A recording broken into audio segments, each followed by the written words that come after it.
Hi, and welcome to the Toon Goons, the podcast in which we take an adult and critical perspective into the world of cartoons and animation and analyze how they affect the pop cultural landscape at large. I'm one of your hosts, Nicky. I'm Nina. And I'm Tooch. And this week, we's talking about an anime by the name of BACCANO. And we'll try not to do those voices the whole fucking time. But who made that probably... promise? Not me. Dense show, like last week, so...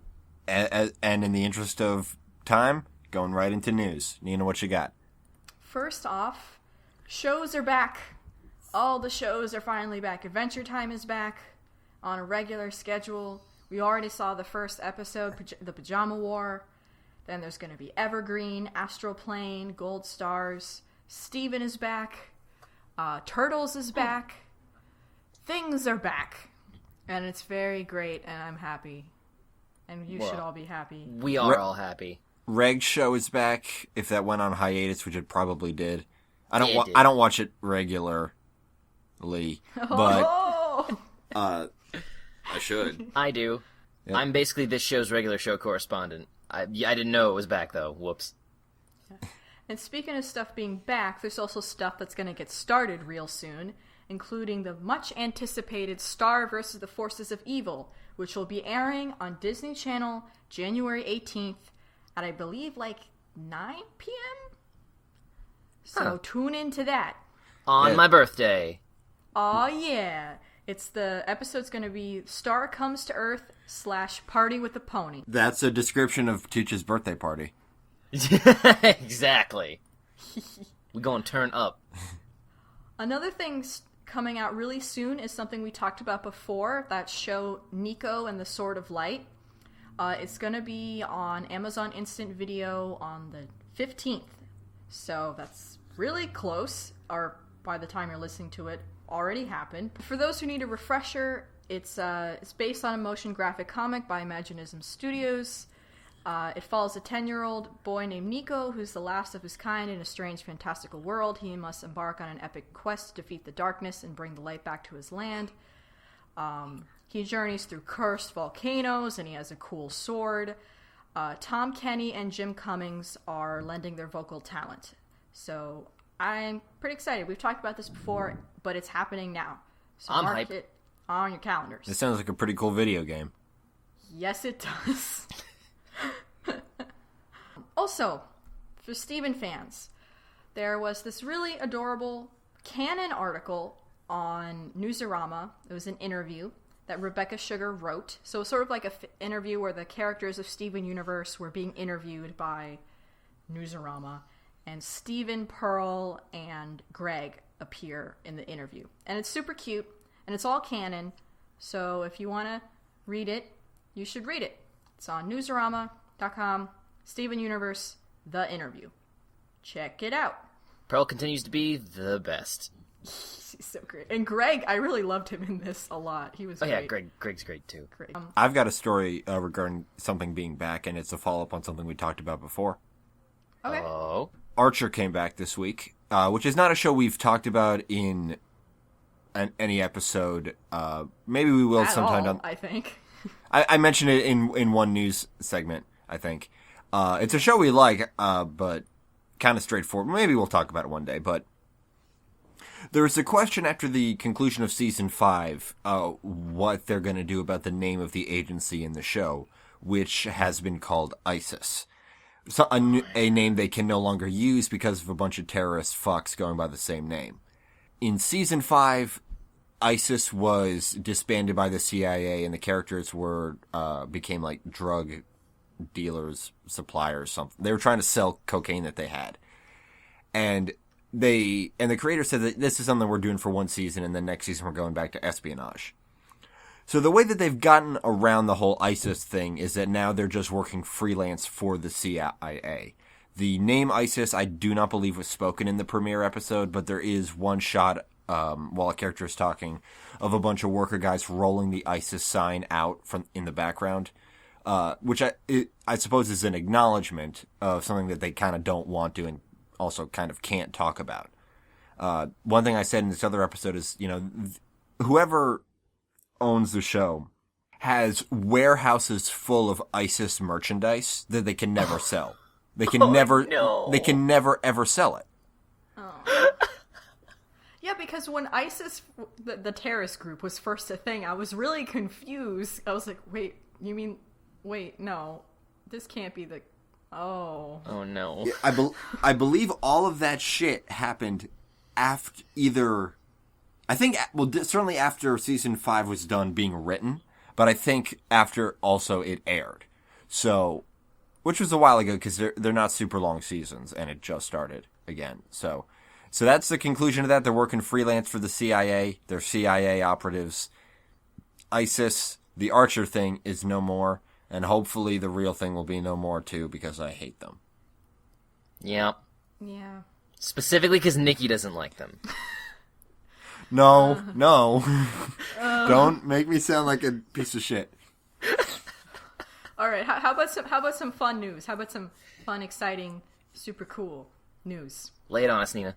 Vixen is having her own animated series. For those of you who don't know, Vixen is a DC super heroine. She's going to join Arrow and the Flash on the CW this fall, but as an animated series on CW Seed, which I guess is their digital series thing. Vixen's power is that she can mimic animal abilities, and she's appeared in some of the... I believe she was in Justice League Unlimited. Yeah, she dated Green Lantern John Stewart for a while.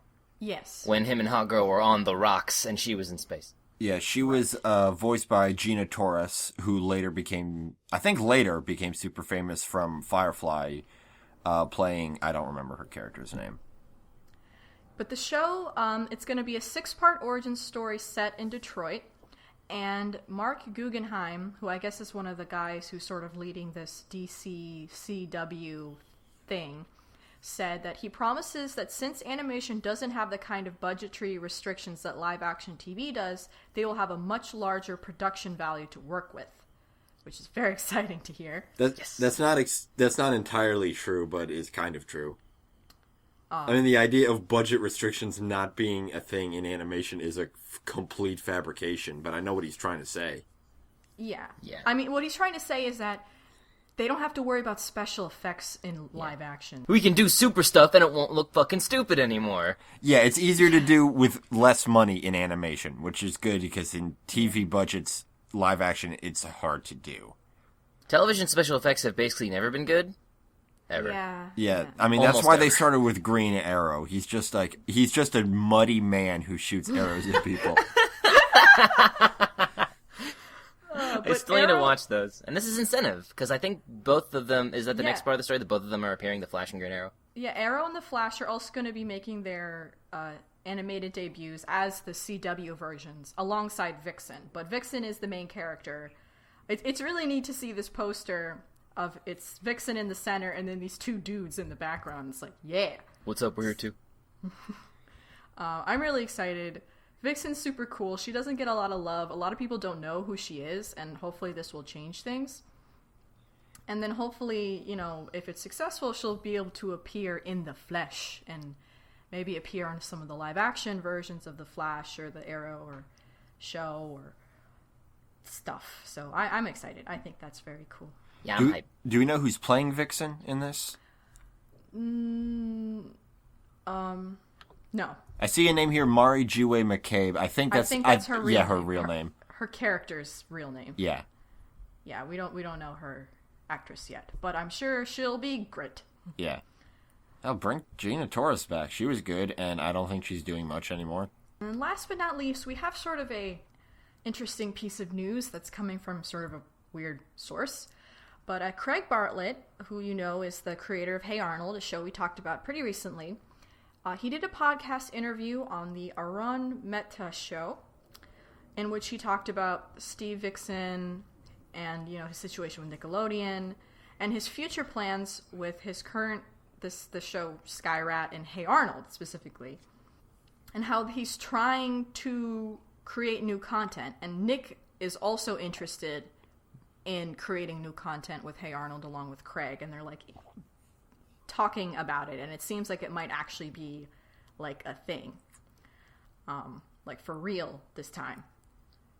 So That could be interesting. It could be very interesting. One thing we said during our Hey Arnold episode is that Hey Arnold was thematically very ahead of its time and with a different look would fit in pretty well with the modern cartoon landscape. Absolutely.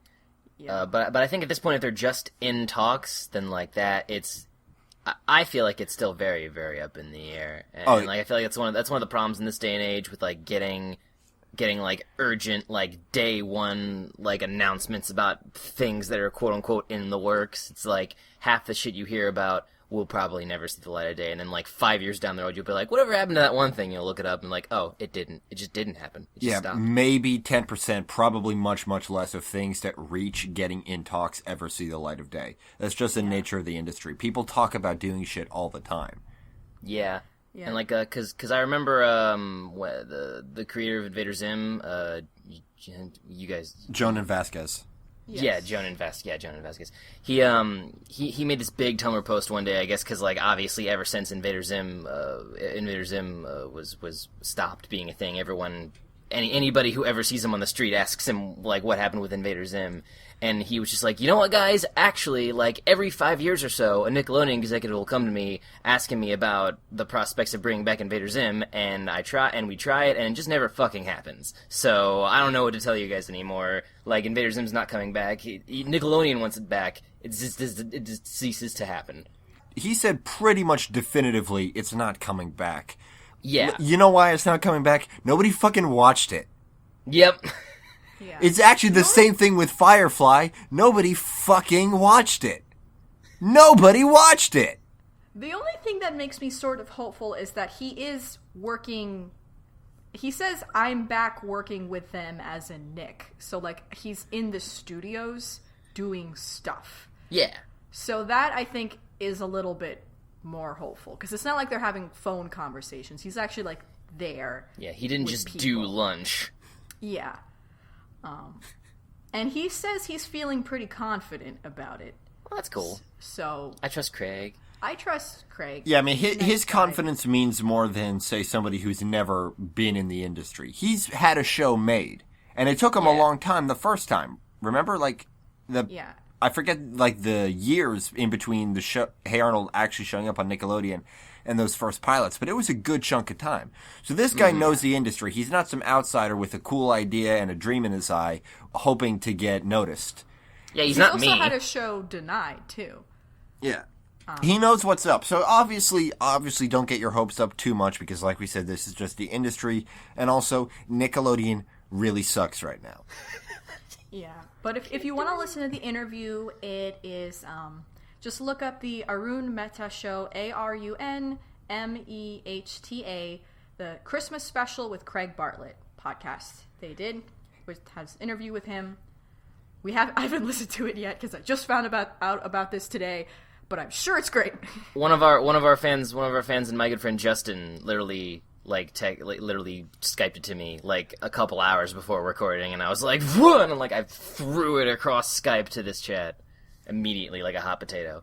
I mean, last time Nickelodeon brought back a property that was really successful the first time around, they did everything in their power to sabotage it.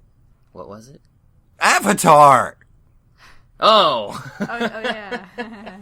And you brought this up just as this is kind of cute. I want to talk about this very briefly, in that there's going to be an episode of Arthur, the PBS cartoon Arthur, that parodies Downton Abbey, which I haven't seen, and I haven't watched Arthur in a long time, but I just want to say that I'm really, really glad that Arthur is still on the air. It is the longest-running children's animated show. I don't know if that means just, the preschool age or just, not The Simpsons, but it's still going. It's had, amazing. 20 seasons or so. And as a kid, Arthur was always my favorite thing on PBS. It's always been a very, very smart show. It's, despite the fact that everybody's an aminal, it's grounded in reality. And it'll break free from that, but it has the problems of it that it talks about are much more real than everything else I remember from PBS or Nick Jr. or stuff like that. It's very pro-intellectual, which is great. On the surface, we are a pro-intellectual show. That's just how it's laid out. I haven't watch it. It's not like it's something I'm going to catch up on, but I feel good that kids are still watching Arthur. Yeah, and this honestly looks kind of funny because I did see some Downton Abbey against my will. And Because you go to college in Brooklyn. No, I actually had to see it in high school. Ugh. My European history teacher made me watch it. And I was like, I don't know. But I don't know. I just looking at that image of them all like stoic and brown and like I was like, yes, this is great. So it sounds like it's going to be cute and fun. And probably fun for parents to watch with their kids, too. Okay, that's news. As always, if you've got a news story that you'd like us to talk about, send us a link via any of our social media outlets, which we'll talk about at the bottom of the show.